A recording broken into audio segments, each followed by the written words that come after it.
E em mais um debate sobre a PEC 55, a audiência pública conjunta das comissões dos direitos humanos e de assuntos econômicos reúne pesquisadores e representantes de sindicatos e também de aposentados.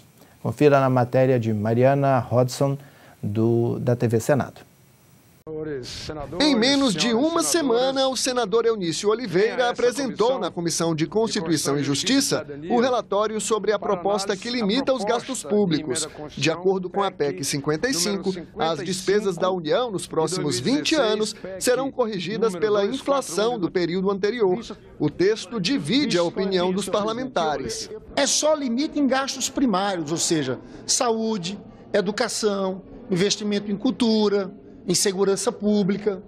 É a destruição do Estado Social brasileiro. Foi por causa da irresponsabilidade fiscal que o governo foi afastado do poder. E não pode o governo atual cometer os mesmos erros. O texto prevê uma regra de transição para as áreas sociais. Em 2017, seria garantido o piso de 15% da receita corrente líquida para a saúde e de 18% dos impostos federais para a educação.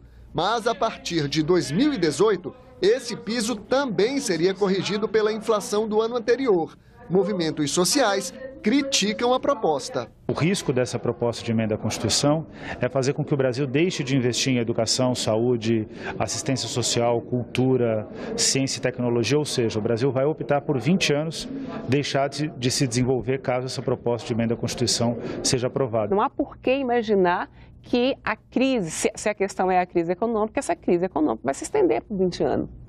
Acho que nenhum país do mundo fez um processo como esse. Já o setor privado apoia a PEC 55. As entidades que representam a indústria e os hospitais particulares estão confiantes na aprovação do texto. Isso é um marco na história republicana brasileira, é a primeira vez que a República do Brasil vai ter um instrumento para conter as despesas do gestor público, como os gastos exagerados e desperdício de dinheiro que existe na área de saúde, principalmente da parte pública.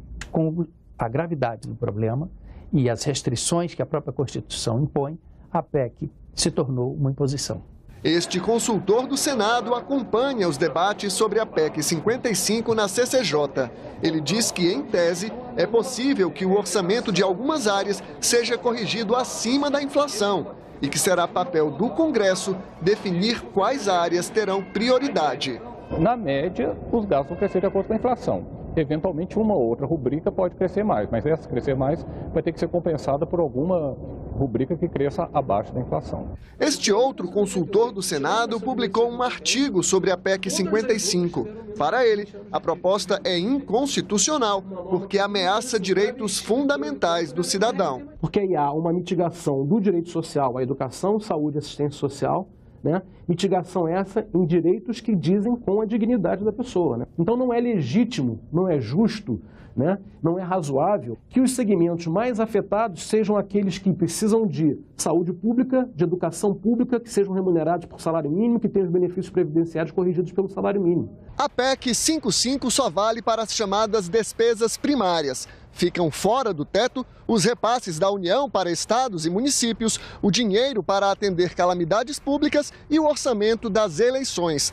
O governo também fica livre para pagar os juros da dívida pública, sem limite de gastos. Então, para as áreas sociais, teto, congelamento, redução drástica de recursos. Para os juros, não tem teto nenhum, pelo contrário. É uma falácia a acusação de alguns setores da oposição ao governo Temer de que trata-se de uma proposta que vai retirar recursos da educação e da saúde. Para a oposição, o assunto é tão importante que a população deveria dar a palavra final sobre a PEC 55. A senadora Gleice Hoffmann apresentou uma emenda propondo um referendo, caso o texto seja aprovado. Nós vamos estar gastando em 2036 menos do que nós gastávamos em 2004, com uma população maior, com demanda maior da população. É assim o que gasta hoje Bangladesh, ou o que gastam os países infinitamente pobres. O relator rejeitou a emenda. O ajuste das contas públicas não pode atrasar mais. A aprovação da matéria na Câmara dos Deputados, a Casa do Povo, significa que a maior parte da população brasileira já é favorável a essa matéria. O portal E-Cidadania do Senado está fazendo uma consulta pública sobre a PEC 55. Até esta sexta-feira, 361 mil pessoas haviam se manifestado sobre o limite de gastos. Mais de 338 mil são contra a proposta.